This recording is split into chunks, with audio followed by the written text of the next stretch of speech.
We're live in front of the Bronx County Courthouse. And let me just give you a little report of right now what we're doing actually. If you had a case in this building in front of Justice Beth Beller, you might want to sit there and have your case reviewed. If you had your case in front of Justice Beth Beller, as she was a district attorney for the Manhattan District Attorney's office, you might want to have your officer contact me and get the documents to show that Beth Beller actually be breaking the law. She takes the law in her own hands, and I'm going to show where she's going to have to challenge this 94-page document that I've given her that's evidence versus her 29-page document of denial my 44010, where she actually took plagiaristic measures and villainizing me on exculpatory evidence.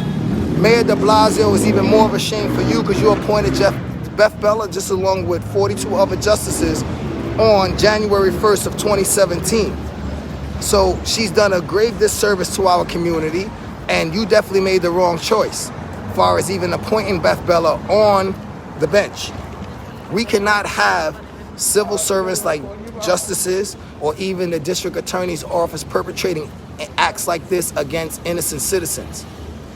This is an atrocity in itself. This is not by accident. This is a process. They are treating citizens as pawns of politics for better and furthering their own career, not caring about how they destroy lives or families. Constitution, they're violating your civil rights, among other things, as just as well as they've done myself. The district attorney's office used fabricated evidence to sit there and to draw a conviction. Now, Bronx District Attorney's office, Jasmine Vargas, Mrs. Gunther, now y'all have to challenge your evidence, your own evidence that you put in the evidence publicly against the trial record, which totally contradicts itself, along with the DIR, the police report, and all the other documents that show that everything was being fabricated, not to mention my 1 hour and 16-minute audio recording of the complainant witness talking about the false charges she levied against me, trying to extort me of $40,000, telling me that if I paid the money and put it in an account, that it will all go away, among other things.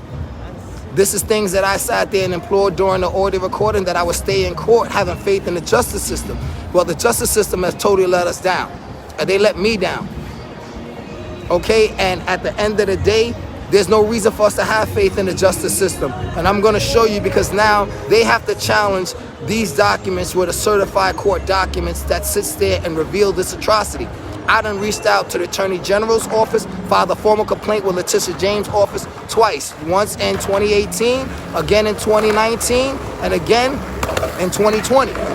Just as well as reaching out to the Public Advocate's office, Jumani White, and spoke to Mrs. Libby Silver.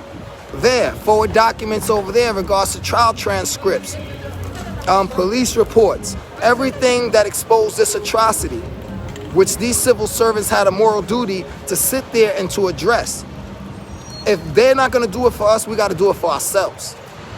We have to take a stand and not allow these politicians that sit here and vie for our votes and make promises and then get into office, and when we have a legitimate problem, they cannot sit there and be found to even address the matter at all. You go through a red tape and you fall through the cracks. But when they are looking for our votes, they're on corners in neighborhoods, literally sitting there shaking hands and kissing babies just to get what they want. But in back rooms, they're bartering our lives and only doing things literally for their own benefit and for their own self-gain. So now, Mayor de Blasio, you talking about police reform? Let's talk about judicial and the courtroom or the court system's reform. Now here you got officers coming, but I don't care. I'm on public property. At the end of the day, they are sitting there violating the law and breaking citizens and taking citizens' rights away. You don't have a right to due process.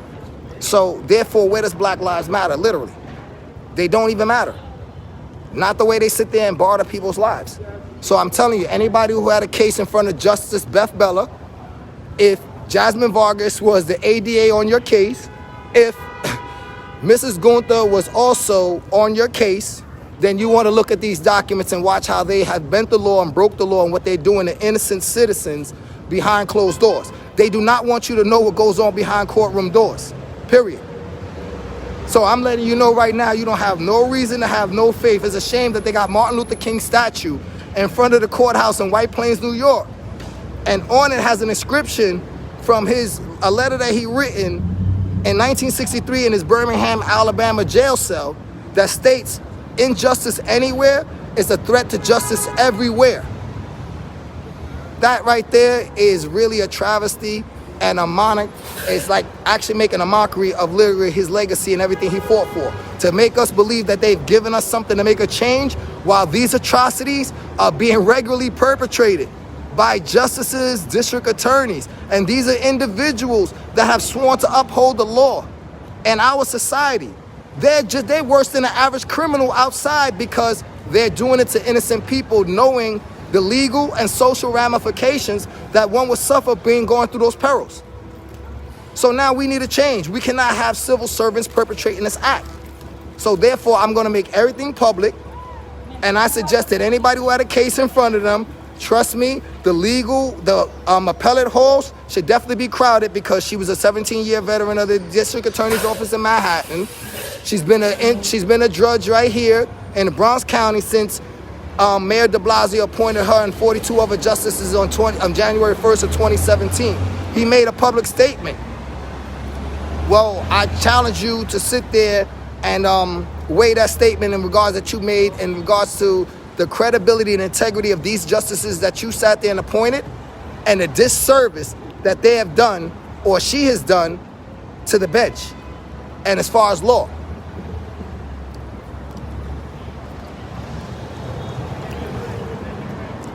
Again, if you had a case in front of Justice Beth Beller, ADA Jasmine Vargas, I'm going to show you how they use fabricated evidence to sit there and secure the conviction against a trial transcript. All of this is public record. But just to go to show you the atrocities that they sit there and perpetrate, then it goes and lingers all the way over to family court. They also solicit the help of the Bronx Public Defender's Office, where also I'm going to sit there and give all legal documentation to sit there and verify and affirm everything that I'm literally sitting there saying. Right now, we got to do this for ourselves because they're not going to do it. They're going to keep coming into our neighborhoods, not being from here, judging us, railroading us unjustly, and putting us in bad situations. We have no way to actually grow as people, and it's about time for that to stop. We're not pawns of politics, and we're not here for people to go to college and get a job in our neighborhoods and then come ruin our life and then benefit off of taxpayers' dollars by getting a paycheck. I voted for Mayor de Blasio, so you're telling me that I actually voted for a mayor that has judgment in what he exhibit in appointing Judge Beller. The sad portion about it is very same building you see behind me. As a taxpayer citizen and working, I worked on this building. I was instrumental in bringing this building to what it is. Working on this building as a construction worker. Okay? Not to mention to know that the fact that I was working on this building and several years later I'll be dragged through this building unjustly and wrongfully and maliciously convicted by our civil servants. So like I said, I will sit there and post everything so everybody can actually see the documentation for themselves. I implore the governor, the mayor, Letitia James, every politician,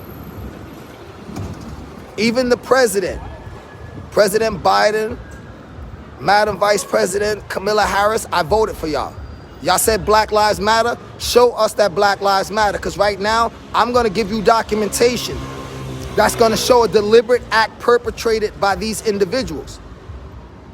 This cannot happen in our society.